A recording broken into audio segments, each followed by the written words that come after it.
The people who laughed at her would be the same people staring in silence before this flight was over. Claire Sullivan arrived at Gate C-18 carrying a faded navy backpack that looked older than some of the passengers waiting to board. At 34 years old, she blended into the crowd so completely that almost nobody noticed her. She wore a simple gray sweater, blue jeans, and comfortable sneakers. No expensive watch. No designer luggage. No signs that she was anyone special. Around her, travelers rushed through the terminal carrying coffee cups, rolling suitcases, and conversations that would be forgotten by tomorrow. Claire moved quietly among them, calm and observant. While most passengers stared at their phones, she watched everything. She noticed the family struggling to organize boarding passes. She noticed the exhausted flight attendant trying to smile through a long shift. She noticed a maintenance worker checking equipment near the jet bridge. Details mattered to her. They always had.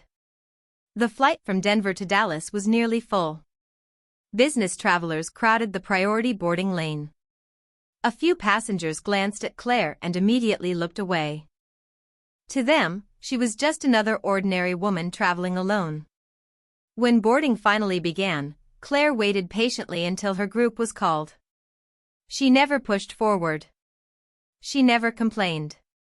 She simply stepped into line when it was her turn. Halfway down the jet bridge, a sharply dressed businessman stopped suddenly, causing everyone behind him to pause. Claire adjusted her pace and accidentally brushed against the side of his carry-on bag. The man turned immediately. "Watch where you're going," he snapped.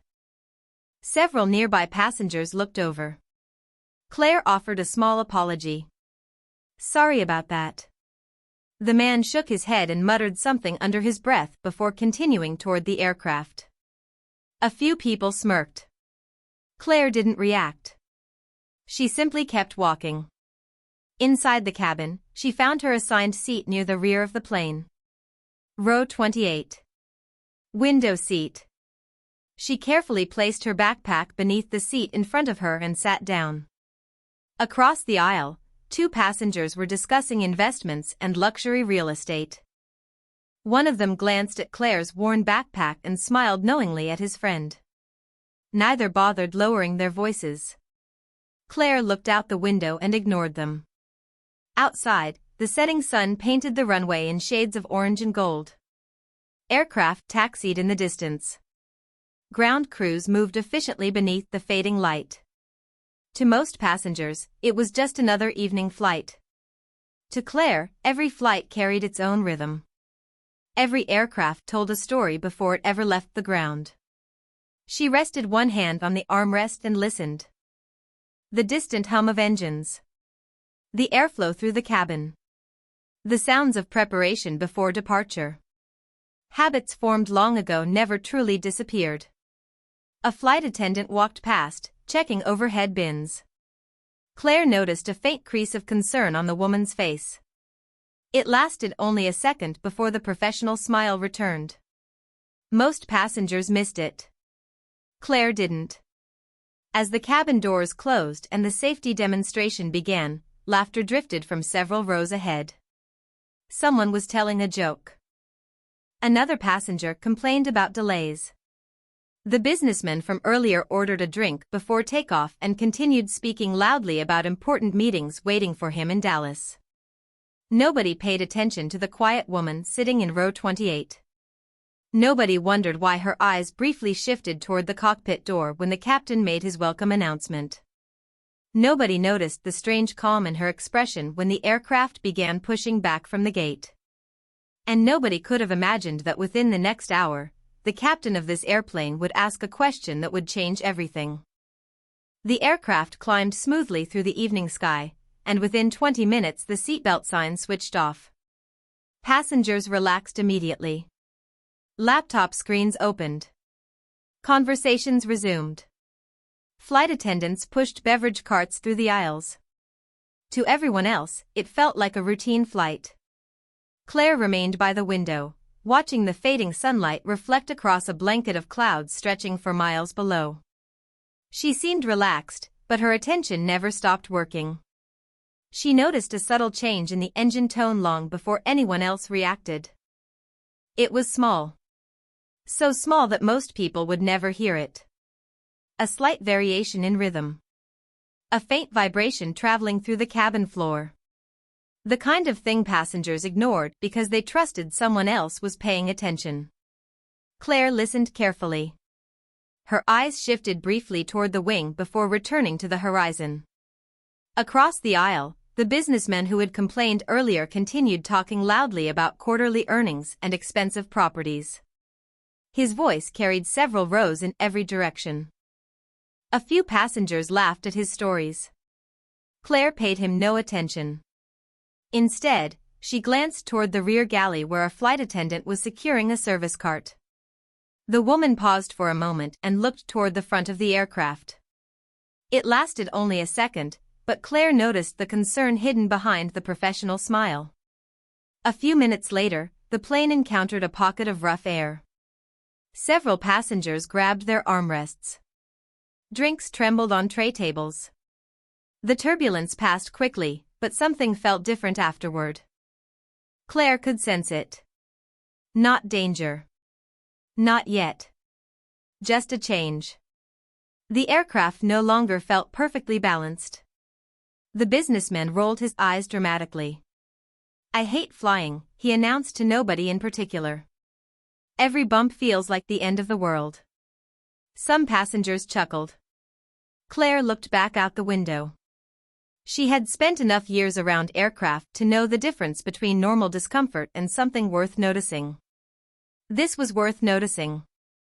The flight attendants continued their duties, but the atmosphere had shifted. Small details began adding up. One attendant checked her watch 3 times within a minute. Another quietly picked up a cabin phone and listened before nodding. Neither appeared panicked, but neither looked completely comfortable. Claire folded her hands calmly in her lap. She remembered another cockpit. Another aircraft. Another lifetime she had spent trying to leave behind. The memories came and went like distant echoes. She pushed them away. That chapter of her life was over. Or at least she believed it was. Then the cabin lights flickered once. Only once. Most passengers barely noticed. The businessman certainly did not. He was too busy talking. But Claire noticed immediately. So did the flight attendants. The lead attendant stopped moving for half a second before continuing down the aisle. Her smile remained in place, yet her eyes told a different story. Something was happening. A soft chime sounded overhead. Moments later, the captain's voice came through the speakers. Calm. Professional. Reassuring.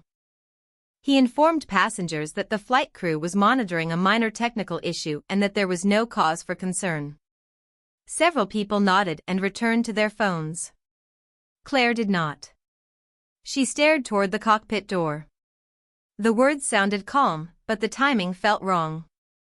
Experienced professionals rarely announced small problems unless they expected them to become bigger ones. For the first time since takeoff, a quiet feeling settled in her chest. Not fear. Recognition. And somewhere beyond the cockpit door, events were already beginning to move faster than anyone in the cabin realized. The next 10 minutes felt strangely normal, which made the growing tension even harder to ignore. The aircraft continued cruising above the clouds at more than 30,000 feet, and most passengers remained completely unaware that anything unusual was unfolding beyond the cockpit door. A movie played on several seatback screens.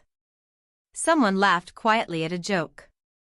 A child asked for another snack. Life inside the cabin moved forward exactly as it always did.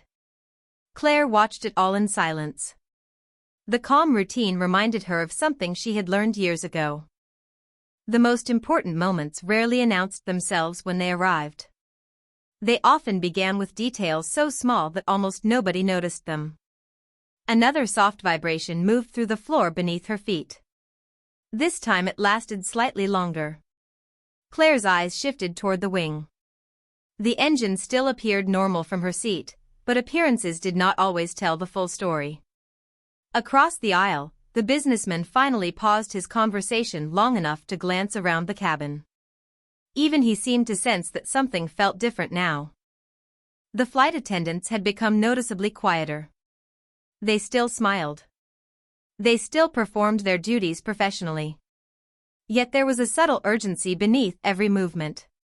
One attendant passed through the aisle carrying nothing at all, walking directly toward the front of the aircraft before disappearing behind the curtain. Minutes later she returned, her expression carefully controlled. Claire noticed the tension in her shoulders immediately. Then another announcement arrived. This one was shorter than the first. The captain thanked everyone for their patience and explained that the flight crew was working through a technical situation. Again he reassured passengers that safety remained the highest priority. Again his voice sounded calm. Yet something had changed. The confidence was still there, but now there was pressure beneath it. Experienced professionals could hear the difference. Claire certainly could. She leaned back in her seat and closed her eyes briefly. Sounds became clearer that way. The hum of electrical systems. The airflow through the cabin.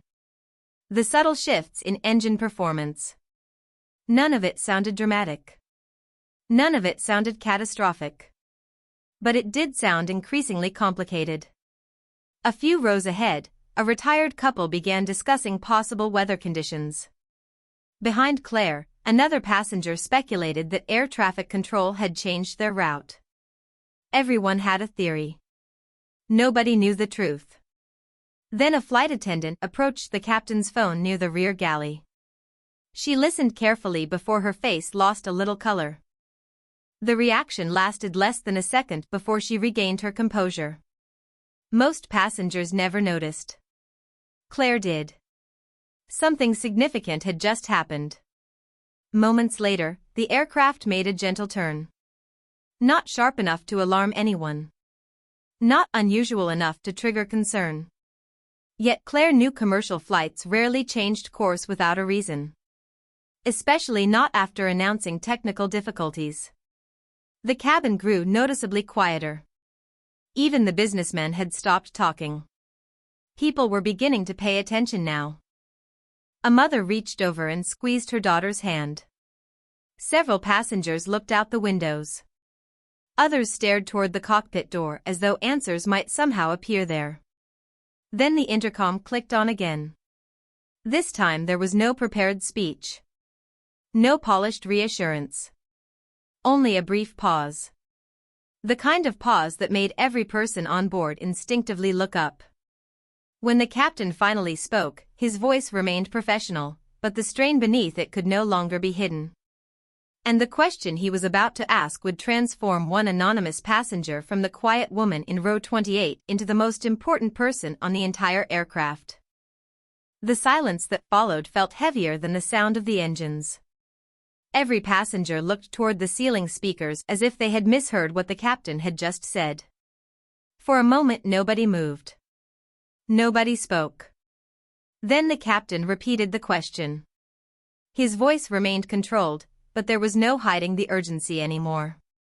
He explained that the flight crew was managing a developing situation and that any passenger with advanced military fighter aviation experience should identify themselves immediately to a flight attendant. The words spread through the cabin like a wave. People exchanged nervous glances. Some passengers reached for their phones before remembering they had no signal at 30,000 feet. Others simply stared forward. The businessman across the aisle laughed awkwardly.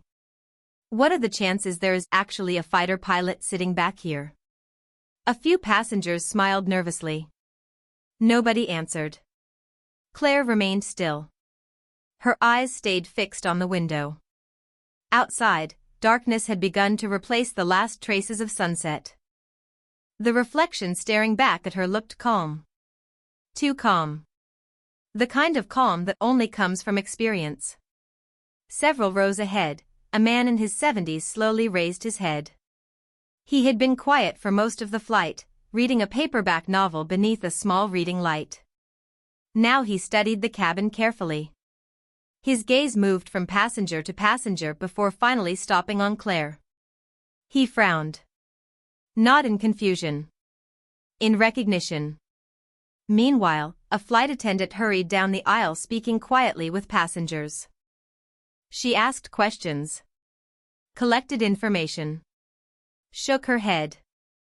None of the people she spoke with had the experience the captain needed. The atmosphere continued changing. Fear had not arrived yet, but uncertainty had.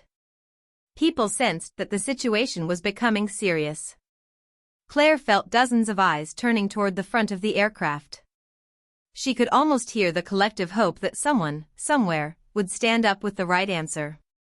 The elderly man continued staring at her. His eyes narrowed. Then widened slightly. He looked away. Looked back again. As though he could not quite believe what he was seeing. Claire noticed him immediately. She had spent years recognizing observation before words ever arrived. The flight attendant reached her row.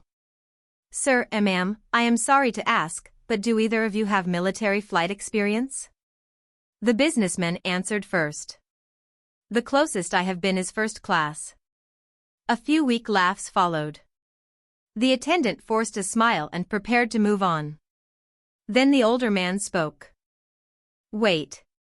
The single word stopped her. He looked directly at Claire. Excuse me, he said carefully. Have we met before? Claire turned toward him. I do not think so.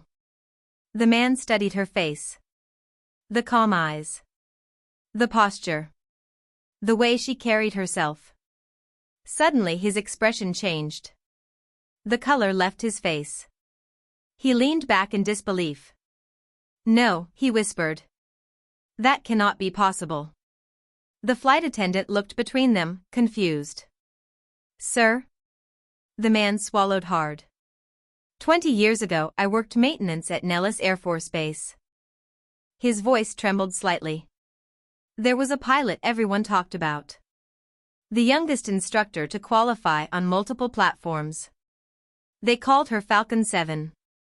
Several nearby passengers stopped listening to their own conversations. The businessman slowly turned toward Claire. The cabin grew quiet again. The old man never took his eyes off her. You look exactly like her. For the first time since boarding, every person within earshot stopped seeing Claire as an ordinary passenger. And before she could answer, the intercom clicked on once more. The click of the intercom instantly silenced every whisper in the cabin. Even the passengers who had not been paying attention now looked up. The captain spoke slowly, carefully choosing every word. He explained that the aircraft was experiencing a flight control complication that required additional expertise in the cockpit. He repeated his request for anyone with advanced military fighter aviation experience to identify themselves immediately. This time there was no uncertainty in his voice. The situation had become serious enough that he was willing to ask complete strangers for help. The flight attendant remained standing beside Claire's row.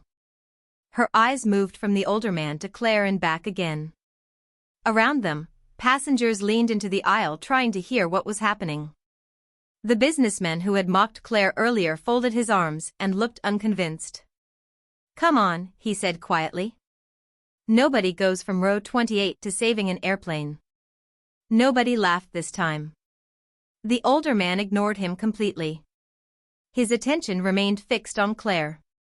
Falcon 7, he repeated softly. I remember hearing that call sign everywhere on base. Instructors talked about her like she was a legend. Claire lowered her eyes for a moment. The name felt distant now. Like it belonged to someone else. A younger version of herself. A person she had spent years trying to leave behind. The flight attendant finally spoke. Ma'am, is any of this true? Several nearby passengers held their breath. Claire could feel their attention settling on her from every direction. She could have denied it. She could have remained silent. It would have been easier. But beyond the cockpit door, professionals were facing a problem that was growing by the minute. She understood that much. Slowly, she looked up. I used to fly, she said. The answer was simple.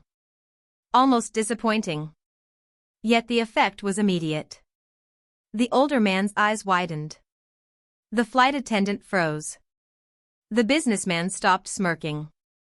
Used to fly what? The attendant asked. Claire hesitated. Not because she was uncertain. Because she was remembering. Endless training flights. Sunrise takeoffs. Long missions. Years of responsibility compressed into a single question. Finally she answered. Fighter aircraft. The words spread through the surrounding rows like electricity. The businessman blinked twice. You are serious? Claire nodded once. Nothing more.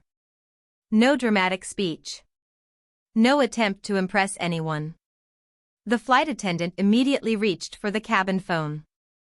Her hands trembled slightly as she contacted the front of the aircraft. Nearby passengers exchanged stunned looks. Some had spent the entire flight ignoring the woman in row 28. Others had silently judged her based on her appearance. Now every assumption was collapsing. Less than a minute later, the phone rang again. The attendant listened carefully. Her expression changed from uncertainty to disbelief. Then she looked directly at Claire. The captain would like to speak with you immediately. A path opened through the aisle almost automatically. Passengers moved aside. Nobody was laughing now. Nobody was making jokes. Claire stood slowly, retrieved nothing from her seat, and adjusted the sleeve of her gray sweater. As she stepped into the aisle, the older man looked up at her with quiet respect. I knew it, he whispered. Claire offered a small smile before turning toward the front of the aircraft. And for the first time since boarding, every eye on the plane followed her. The walk from row 28 to the front of the aircraft felt longer than it actually was. Claire moved calmly through the aisle while passengers watched in complete silence. Just 30 minutes earlier, most of them had not even noticed her. Now every face followed her progress toward the cockpit. The flight attendants stepped aside immediately. Their expressions had changed. The casual professionalism was gone. In its place was something closer to hope. When Claire reached the cockpit door, the lead attendant opened it without hesitation. For a brief moment she saw the controlled intensity inside. Instruments glowed across the flight deck. Checklists were open.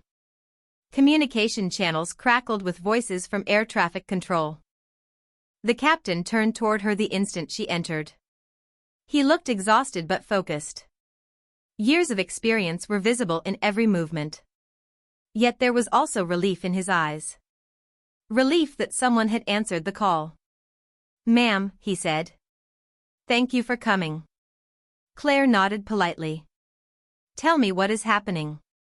The captain quickly explained the situation.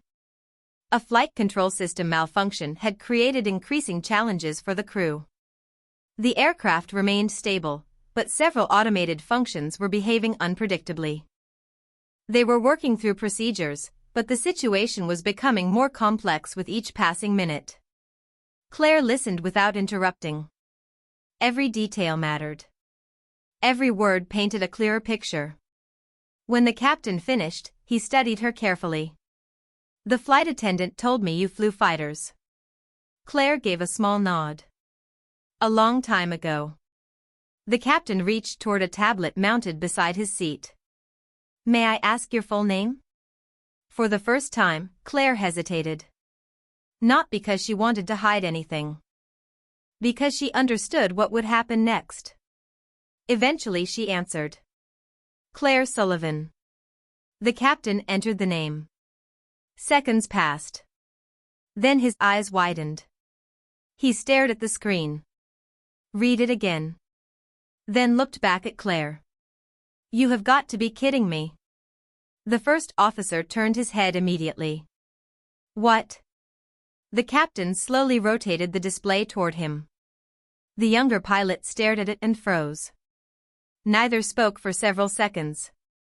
Claire already knew what they were seeing. Archived records.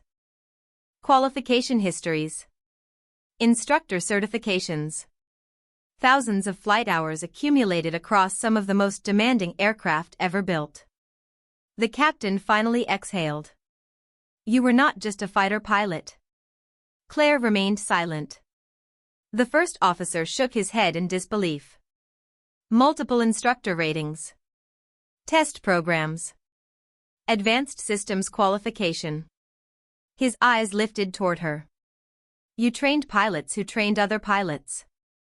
The cockpit became very quiet. Outside the windshield, darkness stretched across the horizon. Inside, the significance of what they had discovered settled heavily into the room. The captain's entire posture changed. Earlier he had spoken to her as a hopeful possibility. Now he spoke to her as a respected peer. Why did you leave? He asked quietly. Claire looked forward through the glass. Thousands of lights shimmered far below on the ground. Sometimes, she said softly, you spend enough years in one sky that you need to find another. Neither pilot pushed further. Some answers carried stories too large for a single conversation. The captain nodded slowly. Then he pointed toward a display showing the developing problem. In that case, he said, I would appreciate your opinion. For the first time in years, Claire stepped fully back into a world she thought she had left behind. And the confidence that returned to her eyes immediately told the crew they were no longer facing the challenge alone. The captain slid his seat slightly backward and gave Claire a clear view of the primary displays. Numbers, indicators, and system messages filled the cockpit with a language she had not spoken professionally in years, yet the meaning returned almost instantly. Some skills faded with time. Others became part of who you were. Claire studied the information quietly. She listened to the aircraft. She listened to the crew. Most importantly, she listened to what nobody was saying. The captain and first officer were both highly trained professionals. Their procedures were correct. Their communication was disciplined. Yet she could sense the growing pressure beneath every exchange with air traffic control. Time was becoming a factor. The aircraft remained stable, but uncertainty was increasing. Claire pointed toward one of the displays. When did that message first appear? The captain answered immediately. Approximately 23 minutes ago. And the second warning? 17 minutes ago. Claire nodded slowly. She asked several more questions. Each answer helped complete a picture that was becoming clearer in her mind. The first officer watched her carefully. What impressed him was not how quickly she spoke. It was how little she needed to speak at all. Every question was precise. Every observation mattered. The cockpit fell quiet again. Outside, the night sky stretched endlessly ahead. Inside, memories she had buried long ago began surfacing one by one. There had been another night flight years earlier. Another cockpit. Another crew facing a situation that had evolved faster than expected. Back then she had been known by a different name. Not Claire Sullivan. Not the quiet woman in row 28. She had been Falcon 7. One of the most respected instructor pilots in the Air Force. The call sign had followed her everywhere. Young pilots whispered it in training squadrons. Senior officers mentioned it during evaluations. She had spent years teaching others how to remain calm when circumstances became complicated. Then one day she disappeared. No interviews. No farewell ceremony. No public explanation. She simply walked away. The first officer finally asked the question that had been sitting in the room since she entered. Why did nobody hear about you after that? Claire looked through the windshield. City lights shimmered hundreds of miles away beneath scattered clouds. Because sometimes the sky takes more than it gives back. Neither pilot replied. Something in her voice suggested there was a deeper story. A story involving sacrifices, difficult choices, and years of silence. But this was not the time for it. The captain returned his attention to the displays. "Can you help us?" he asked quietly. Claire looked over the information one final time. Then she nodded. The answer came without hesitation. Yes. Relief flashed across both pilots' faces. Not because the problem had disappeared. It had not. But because someone they could trust was now standing beside them. Someone who understood pressure. Someone who understood aircraft. Someone who had spent a lifetime solving problems while others were still trying to understand them. Back in the cabin, passengers continued waiting for answers. None of them knew that the quiet woman they had overlooked was now helping guide the most important decisions of the flight. And none of them knew that within the next few minutes, the truth about Falcon 7 would begin changing far more than the outcome of a single journey. The next several minutes unfolded with a level of focus that few people ever experience. Inside the cockpit, every decision mattered. Every adjustment carried weight. Claire stood beside the captain studying the aircraft systems while air traffic control continued providing updates from the ground. The situation was no longer getting worse, but it was not fully resolved either. What mattered now was guiding the aircraft safely through the remaining challenges ahead. Claire examined the data one more time before offering a recommendation. Her voice remained calm and measured. There was no drama in it. No attempt to sound impressive. She simply spoke with the confidence that comes from years of experience. The captain listened carefully. The first officer nodded. Together they began implementing the revised plan. Almost immediately the atmosphere in the cockpit changed. Not because the problem disappeared. Because uncertainty began disappearing. The crew finally had a clear path forward. Outside the cockpit door, passengers remained seated in tense silence. Rumors spread quietly through the cabin. Some people believed a retired military pilot had volunteered to help. Others thought the flight crew had found assistance through air traffic control. Nobody knew the full story. The businessmen who had spent most of the flight talking now sat quietly staring toward the front of the aircraft. Across the aisle, the elderly man who recognized Claire smiled faintly to himself. He knew exactly who was behind the cockpit door. He remembered hearing stories years earlier about a pilot who stayed calm when everyone else became overwhelmed. A pilot who solved problems without seeking attention afterward. Back inside, Claire studied the horizon through the windshield. The sight felt strangely familiar. The glow of distant cities. The endless darkness beyond them. The quiet concentration of a professional flight crew. For a moment it felt as though the years between her old life and her current one had simply vanished. Yet something was different now. Years ago she would have measured success through missions, qualifications, and achievements. Now she measured it differently. She looked at the passenger manifest displayed on a nearby screen. Families. Business travelers. Students. Grandparents. Hundreds of ordinary lives connected by a single journey. Protecting that journey mattered more than any title she had ever carried. The captain glanced toward her. "You know," he said quietly, "I understand now why people still talk about Falcon 7. Claire offered a small smile but said nothing. Compliments had never interested her much. Results did. A few moments later another system check completed successfully. Then another. The first officer allowed himself the first genuine smile of the evening. The captain exhaled slowly. Confidence returned to the cockpit. Not overconfidence. Professional confidence. The kind built through teamwork and experience. Claire looked forward again. The hardest part appeared to be behind them. Yet as the aircraft continued toward its destination, the captain received a new message from air traffic control. He read it once. Then a second time. His expression changed. Not with fear. With surprise. He slowly turned toward Claire. There is something you should probably hear, he said. Claire looked at him curiously. The captain held up the message. What was written there had nothing to do with the aircraft. Nothing to do with the flight.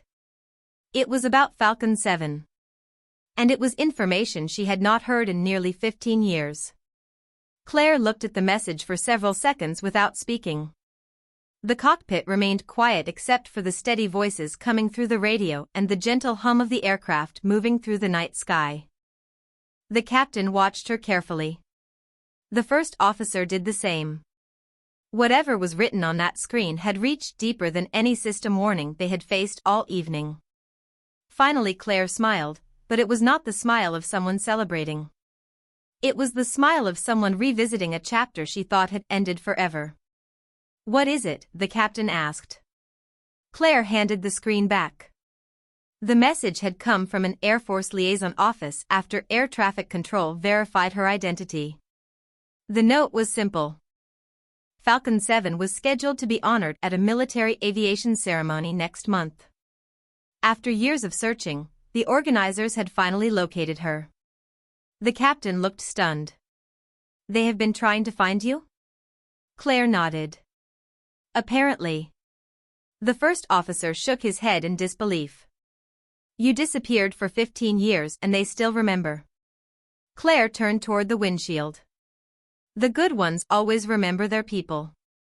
Before anyone could say more, the final approach briefing began. The aircraft was nearing its destination. Systems were stable. Procedures were complete. The uncertainty that had filled the cockpit earlier was gone. The captain resumed command with renewed confidence.